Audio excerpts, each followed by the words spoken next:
ça. On est venu pour louer le Seigneur, mais on est venu pour l'adorer. Mais dans l'adoration que l'on apporte à Dieu, il y a aussi l'écoute de ce que Dieu a à nous dire. Amen. Alors, on va faire une lecture dans le livre du prophète Ésaïe. Livre du prophète Ésaïe au chapitre 6, on va lire les 8 premiers versets.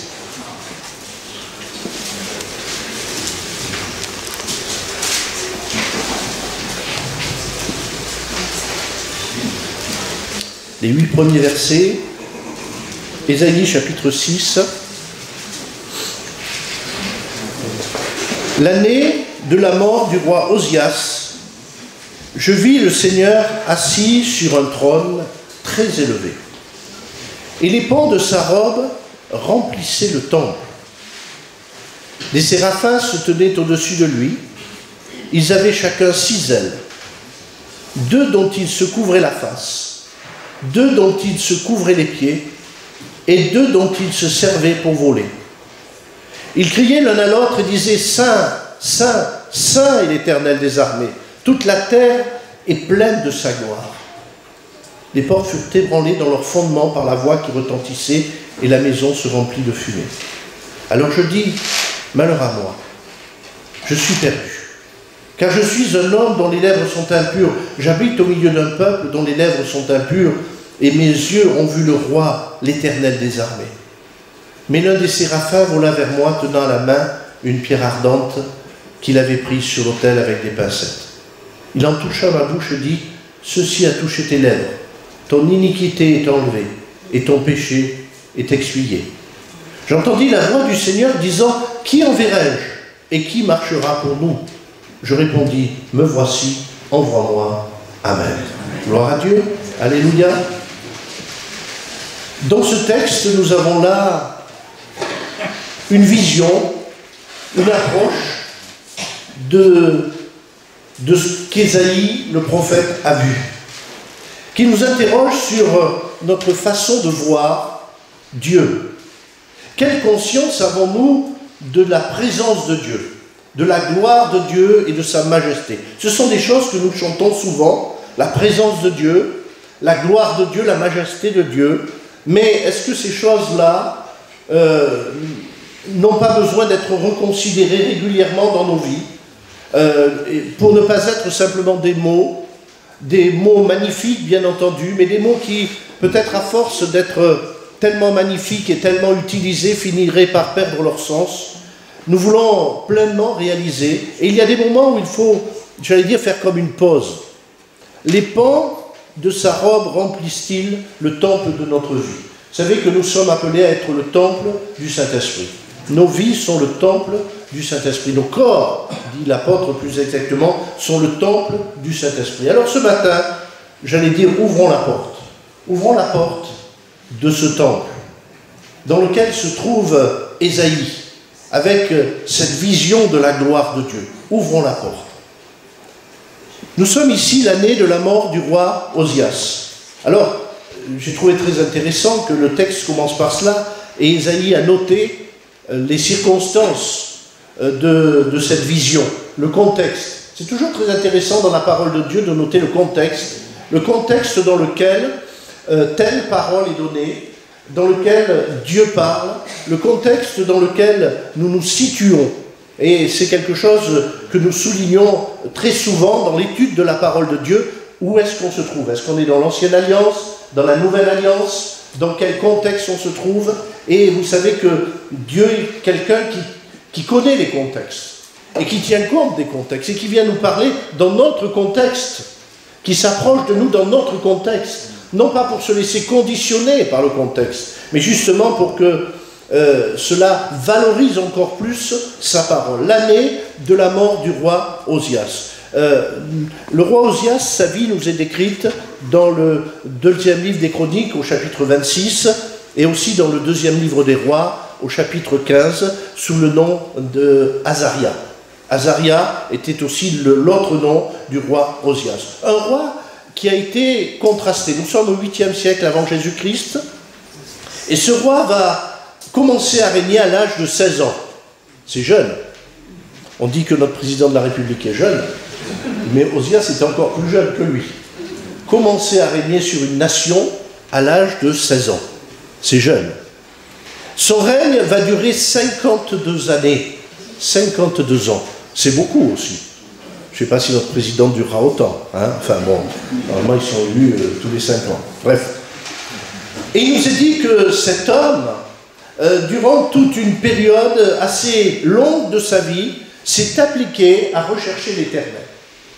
Comme son père Amatsia avant lui. Et du temps où il rechercha l'Éternel, Dieu le fit prospérer. Et il y a même cette expression qu'on retrouve dans les textes, il fut merveilleusement soutenu. Par qui? Par Dieu. Dieu a soutenu Osias. Et ça a été un temps de développement économique. Vous lirez ce qui s'est passé dans cette période-là. Il a fait renforcer les villes, l'économie s'est développée, on a développé les moyens de communication, il y a plein de choses qui ont été développées, l'ingéniosité s'est développée, et pendant tout un temps, eh bien, alors qu'il a persisté à chercher Dieu, à rechercher l'Éternel, eh bien Dieu l'a fait prospérer. Non seulement lui, mais aussi ceux qui étaient autour de lui. Vous savez, quand on recherche Dieu, quand on s'applique à rechercher Dieu, Dieu nous fait prospérer. Nous fait prospérer de la vraie prospérité, pas celle qui va forcément faire de nous des milliardaires, bien qu'il y ait des milliardaires chrétiens, tant mieux pour eux, mais de la vraie prospérité, celle qui dure, d'une prospérité eh bien, qui n'est suivie d'aucun chagrin. Et Dieu a été avec lui. Et parfois, justement, nous devons comprendre aussi que quand nous sommes bénis de Dieu, parce que fidèles à Dieu, ça rejaillit aussi autour de nous. Lui, il était roi, ça rejaillit sur toute la nation. Ça rejaillit surtout Juda, puisqu'il était roi de Juda. Son amour, sa fidélité à Dieu, c'est quelque chose qui a rejailli sur les autres. Quand nous sommes fidèles, nous sommes dans la bénédiction de Dieu, mais cette bénédiction est aussi quelque chose qui bénéficie à ceux qui sont autour de nous. La bénédiction de Dieu bénéficie aux familles. La bénédiction de Dieu, elle bénéficie aux employeurs. La bénédiction de Dieu sur ses enfants bénéficie à la société dans laquelle nous nous trouvons. Amen. Et moi, je milite pour que le christianisme soit même remboursé par la sécurité sociale. Parce que quand on est au Seigneur, eh bien sûr, ça ne veut pas dire qu'on n'a pas de maladie, qu'on n'a pas de difficultés, mais il y a bien des choses qui nous sont épargnées. Je ne vais pas m'étendre sur le sujet ce matin. Dieu l'a fait prospérer parce qu'il s'était appliqué à rechercher l'Éternel.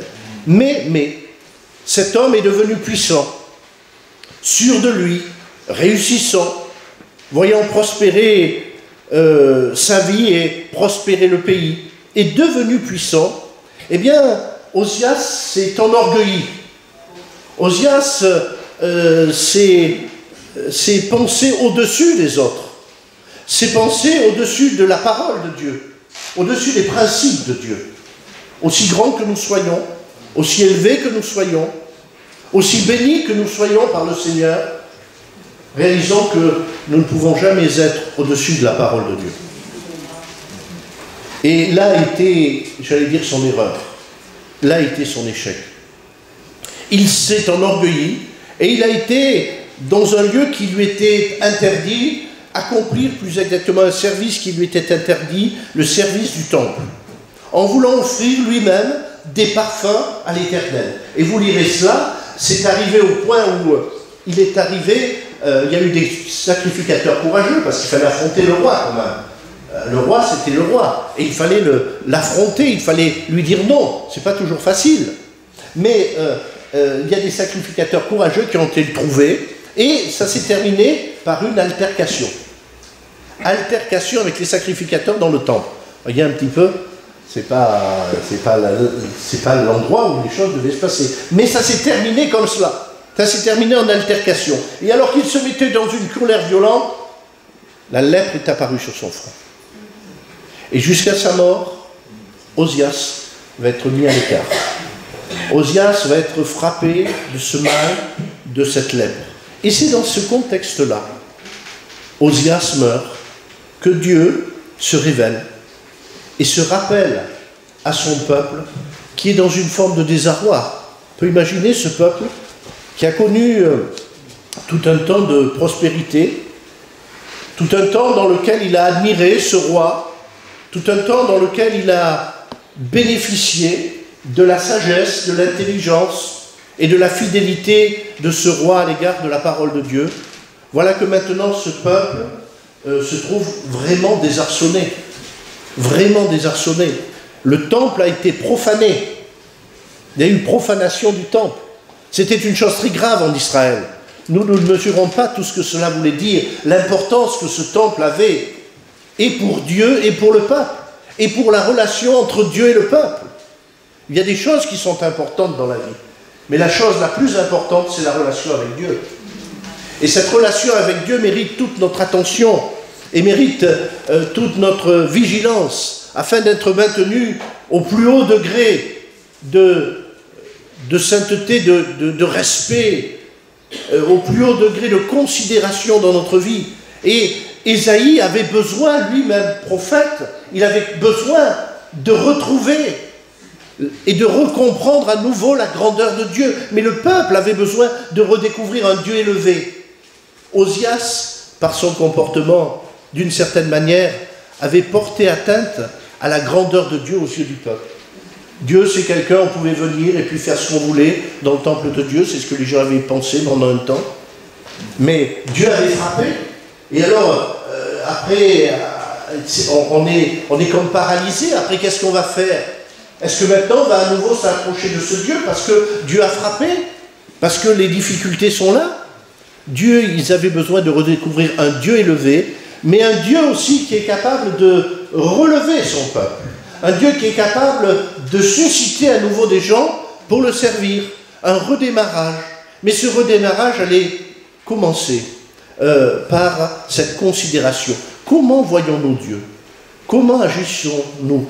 Nos actes et nos choix révéleront toujours, à un moment ou à un autre, la façon, notre manière de considérer Dieu. Est-ce que Dieu, c'est simplement celui qui me sert? J'ai besoin de ceci, j'ai besoin de cela. Seigneur, je te fais ma prière, je te fais ma requête, je t'envoie mes doléances, et dépêche-toi de répondre. Il faut que ça aille vite, Seigneur. Est-ce que c'est comme ça que ça marche avec Dieu? Certains le pensent. Enfin, certains, je dirais peut-être inconsciemment, agissent comme cela. Même s'ils ne le pensent pas fondamentalement en eux-mêmes, ils agissent comme cela. Ah oui, mais le Seigneur n'a pas fait cela. Ah oui, mais là, le Seigneur, il n'a pas répondu, donc moi, je ne suis pas content avec le Seigneur, donc je ne viens plus. Je ne viens plus écouter la parole de Dieu. Je ne viens plus dans la communion fraternelle. Ce sera bien fait pour lui. Enfin, on ne dit pas ça. Enfin, bon, des fois, on se demande si on ne dit pas ça. Hein, de la part de certains. En disant, eh bien voilà, moi, je boude le Seigneur. Hein. Mes amis, si vous boudez le Seigneur, le seul qui emportera la tristesse, ce sera vous-même. Bien que ça peut attrister le cœur des frères et sœurs et le cœur du Seigneur aussi. Mais il était important de se rappeler sa grandeur et sa gloire. Imaginez ce temple, plafond très haut,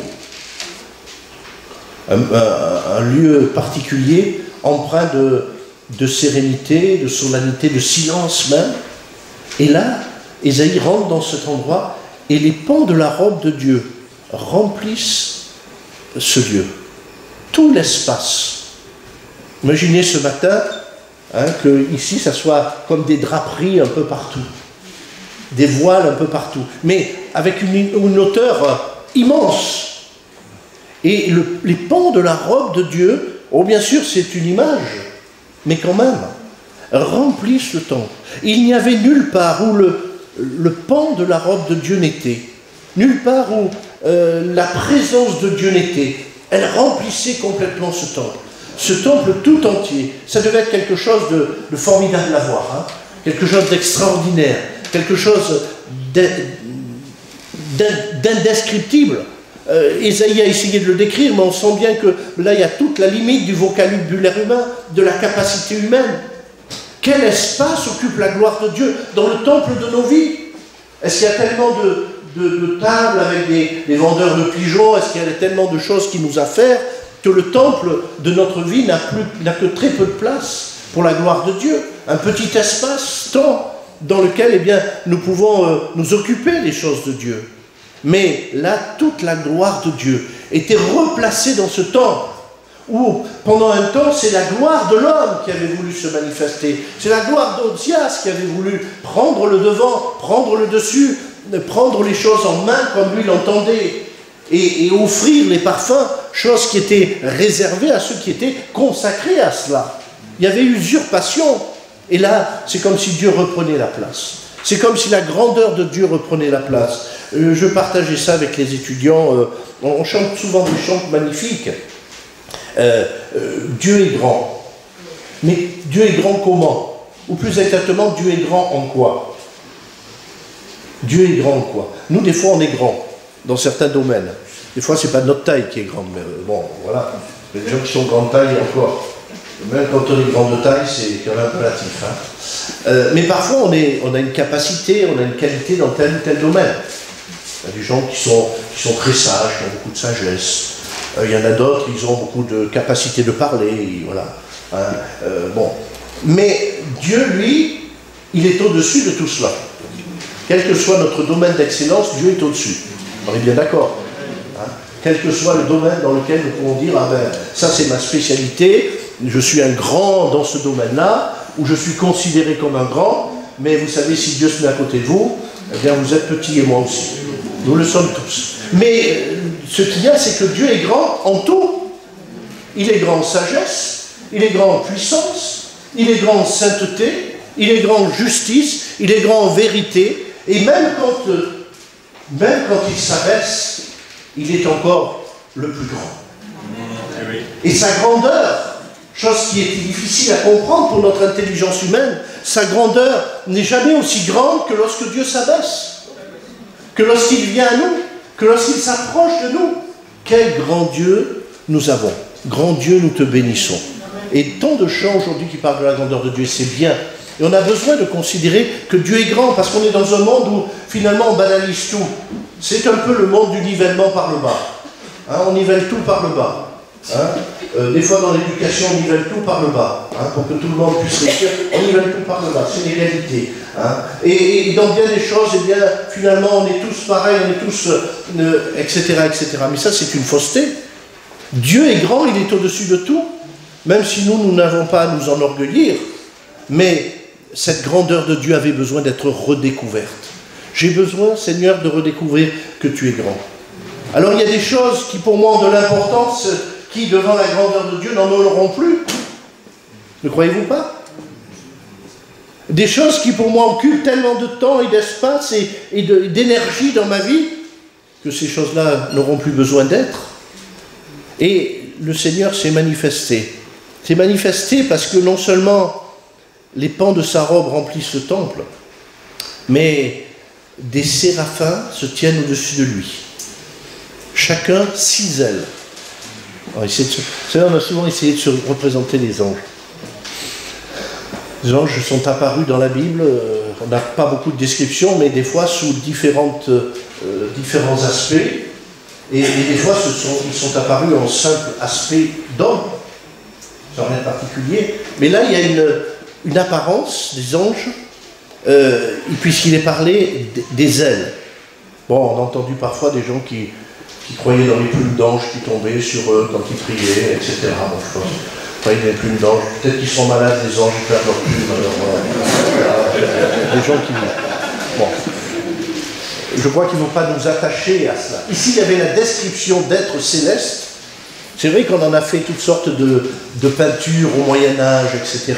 Les anges comme ceci, etc., etc. Ça a beaucoup fait, j'allais dire fantasmer, enfin pas fantasmer, mais rêver un petit peu les hommes, disant les anges, hein, et puis les grandes discussions sur les anges, est-ce que ceci, est-ce que cela. Bref, il y a des tas de livres. Il y a quelques années, ça s'est un peu calmé. Quelques années, il y avait plein de gens, chrétiens, non chrétiens, qui sortaient des bouquins sur les anges. Et il y avait toutes sortes de choses.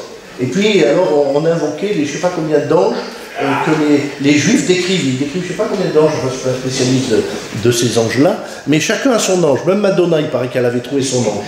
Bon, bref.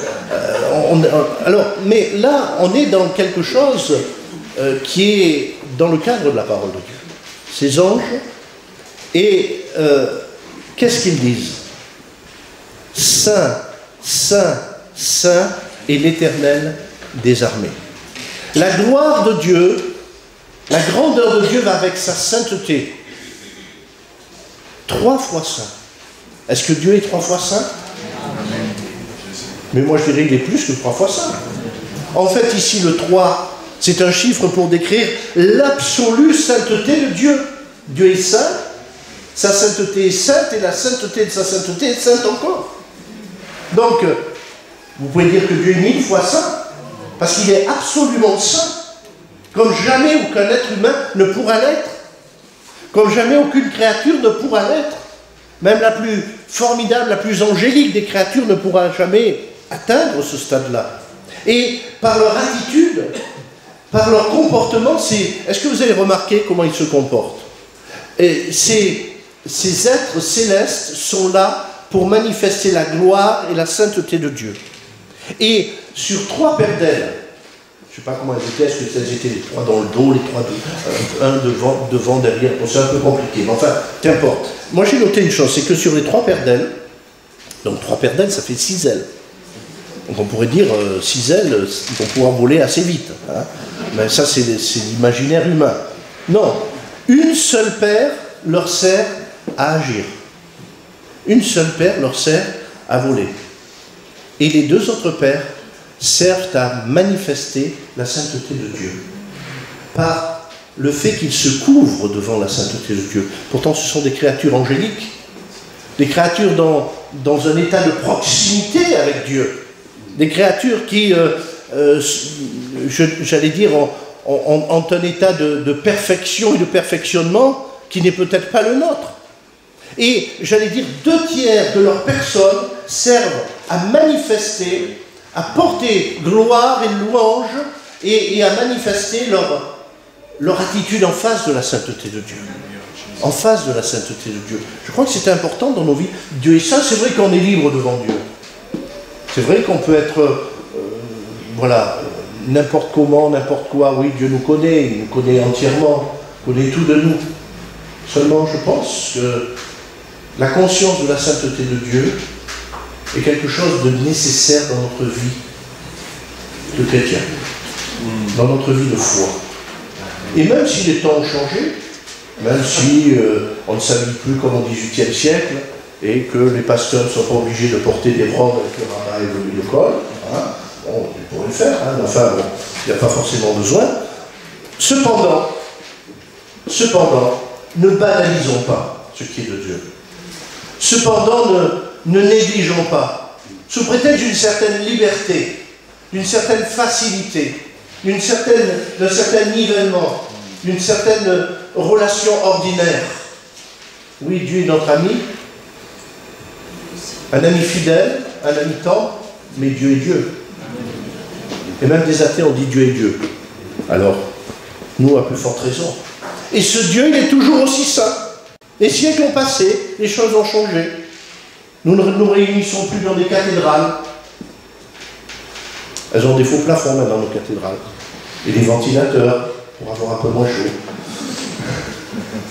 Mais là n'est pas l'important. Mais, quand même, est-ce que c'est quelque chose que nous avons complètement mis de côté dans nos vies, dans nos comportements, dans nos paroles? Sainteté à l'Éternel. Et Dieu avait dit, vous serez saints car je suis saint. Dieu veut que nous portions les marques de la sainteté dans notre vie. Et le Saint-Esprit est là pour nous y aider. Et le Saint-Esprit est là pour nous y aider. Et je note cette chose chez ces anges, c'est que, eh bien, ils étaient là dans la manifestation, dans le rappel à Ésaïe. J'ai dit tout à l'heure que, on revient sur Ésaïe. Ésaïe, en ouvrant cette porte du temple, peut-être on aurait dit, je me glissais là sous l'angle du mur du temple et je regardais. Je regardais, c'est merveilleux. Vous auriez aimé être là? Mais ne dites pas même trop vite. Parce que quand Ésaïe a vu cela, est-ce qu'Ésaïe a dit, ah c'est formidable, je suis transporté? Qu'est-ce qu'il a? Il a eu peur. C'est le prophète de Dieu. C'est un prophète sérieux, qui aime Dieu, qui suit Dieu, qui est le porteur de la parole de Dieu.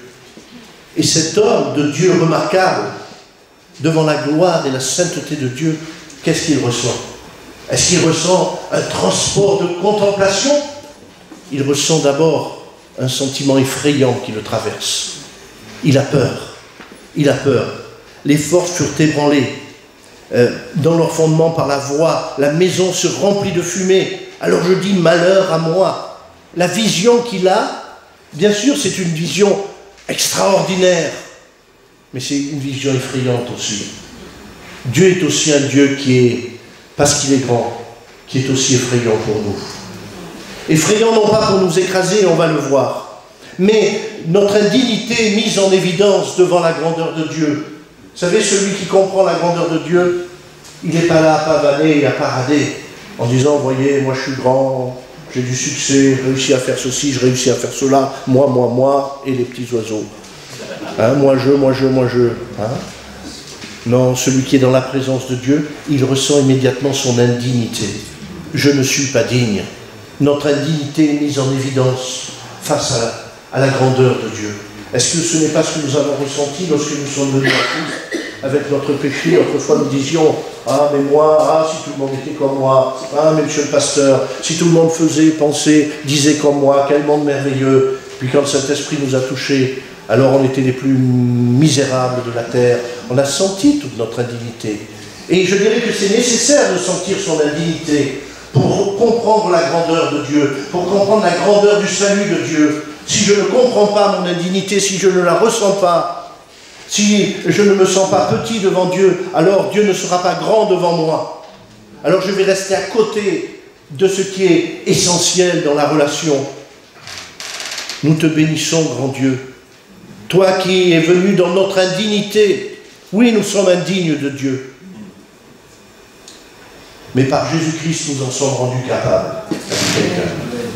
Nous sommes indignes de Dieu. Mais par Jésus-Christ, nous en avons été rendus capables par l'œuvre de la grâce. Amen. N'oublions, ne déconsidérons jamais cela. Vous savez, on est aujourd'hui dans un monde, j'allais dire, religieux consensuel. C'est-à-dire, Dieu est bon. Donc, on ne sait plus trop quel Dieu, d'ailleurs. Il faut plutôt parler de Jésus, parce que finalement, c'est un peu choquant. Puis parfois, le christianisme peut paraître complètement intolérant, puisqu'on dit qu'il n'y a qu'un seul chemin, c'est Jésus. Qu'un seul médiateur entre Dieu et les hommes, c'est Jésus. Et qu'il n'y en a pas d'autre. Dans aucune autre religion. Il ne s'agit pas de mépriser les autres religions, mais nous affirmons cela. Donc le christianisme, aux yeux du monde, peut paraître complètement intolérant.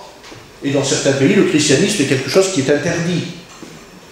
Parce que nous croyons dans un seul Dieu, et nous croyons dans un seul médiateur entre Dieu et les hommes, Jésus-Christ qui a fait homme. Nous croyons dans cela. Parce que si nous n'y croyons pas, il n'y a plus rien. Il n'y a plus de salut, il n'y a plus d'espérance. Nous croyons en Jésus-Christ. Mais nous croyons dans ce Jésus qui est venu nous sauver de notre péché. Pas en un Jésus qui nous dit simplement, je vous aime tous, on va s'arranger, ça ira bien. Oui, le Seigneur nous aime tous. Et plus, au-delà de ce que nous pouvons penser. Même ceux que nous ne pouvons pas aimer, le Seigneur les aime. Même ceux où on dit, ah non, celui-là, c'est pas possible, moi ça passera jamais là.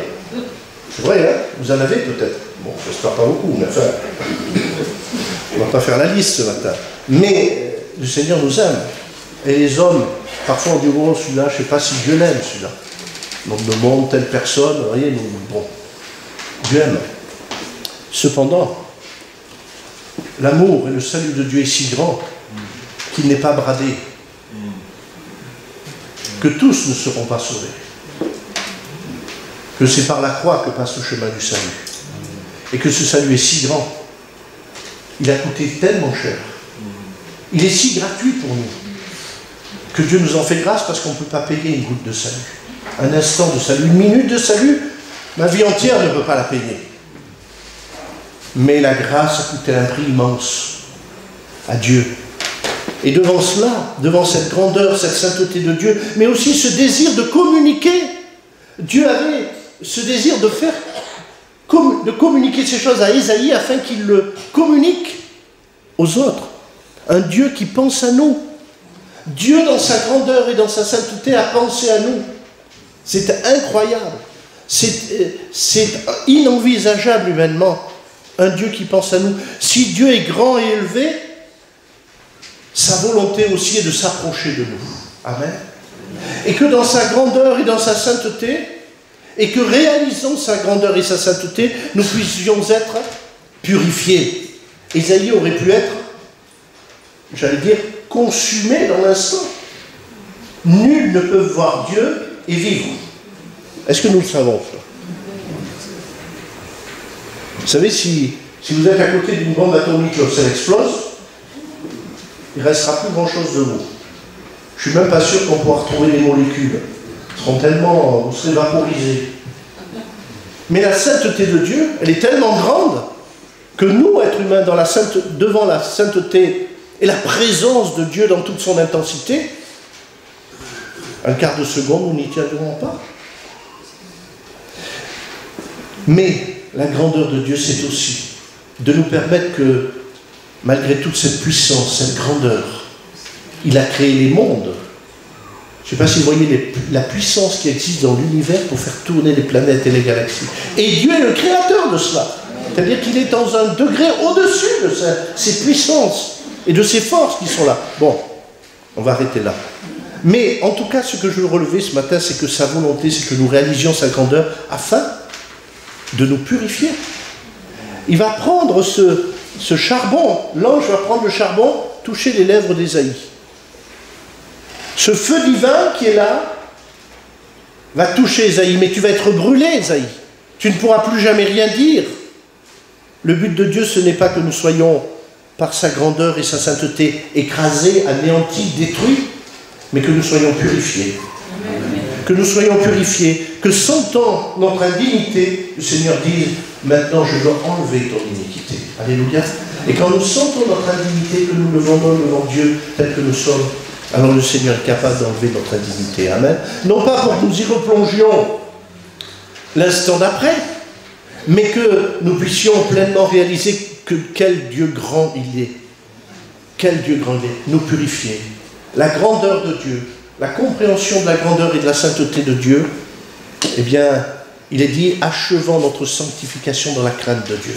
Mais en nous une crainte qui nous pousse vers la sanctification. Et vous savez que la sanctification, c'est une chose extraordinairement belle.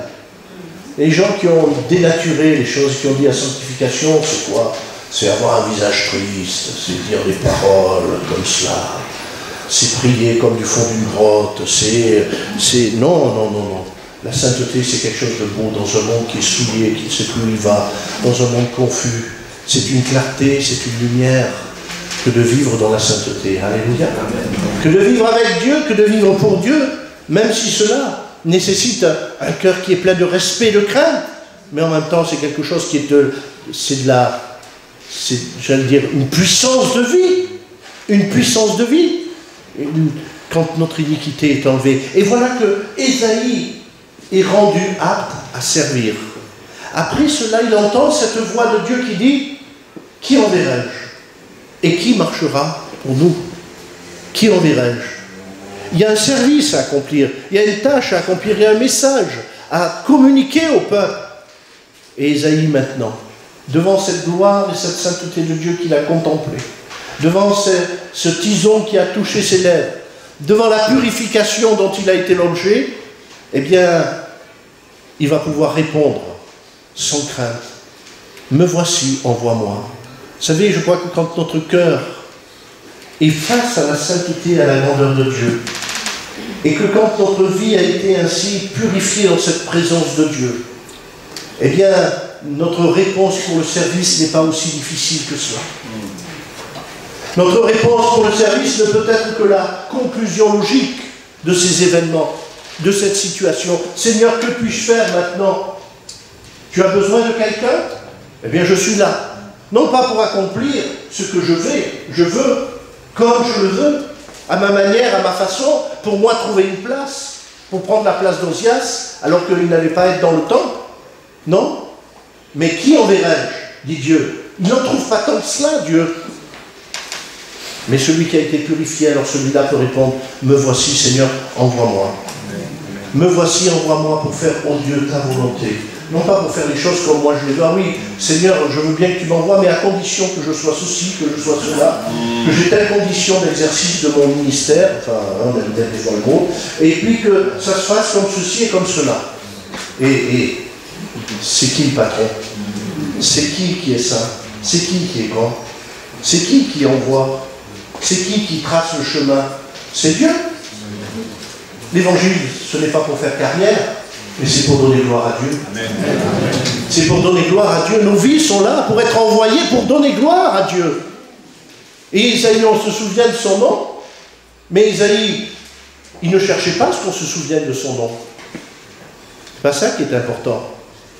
Mais la présence, la grandeur de Dieu nous rend aptes à le servir. Alors je dirais, en terminant, je voudrais simplement laisser ces choses que nous avons partagées ce matin sur votre cœur. Quelle place dans ma vie pour la grandeur et la sainteté de Dieu. Osias avait oublié que même roi puissant, plein de succès et de réussite, arrivé au summum de sa gloire humaine, arrivé au summum de l'admiration de ses sujets, qu'il y avait au-dessus de lui un Dieu qui était élevé. Un Dieu qui était grand, un Dieu qui était saint et qui ne partageait pas sa gloire et sa sainteté avec le roi Osias. Un Dieu qui était digne d'être élevé, d'être honoré, d'être respecté.